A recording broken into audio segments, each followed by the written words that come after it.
Hello guys, আসসালামু আলাইকুম। অনেক দিন যাবৎ বাংলাদেশ থেকে আসলাম। মাশাআল্লাহ দেখেন, অনেক কষ্ট লাগতেছে। আসছি অনেক দিন, দেশের মায়া ছেড়ে চলে আসলাম। দেখেন মাশাআল্লাহ, একটু ভালো লাগবে। আরবি ভাষায় আসছি কাজ করার জন্য। ইলেকট্রিশিয়ান, প্লাম্বিং, মেনটেন্যান্স কাজ আর কি, সুইমিং পুল, এভরিথিং।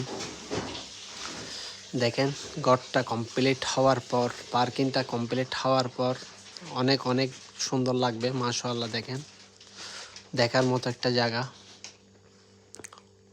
এই পানির জন্যটা কানেকশন দিছি, দেখেন মাশাআল্লাহ লাগাইছি আমি। অনেক দিন পর আসলাম। অনেক পুরানা ঘর এটা, 15 বছর ধরে কাজ করতেছি এই ঘরটার মধ্যে। দেখেন গাড়ি দেখেন, অনেক গাড়ি মাশাআল্লাহ, অনেক সুন্দর বিনোদন। 10-12টা গাড়ি আছে একটা ঘরের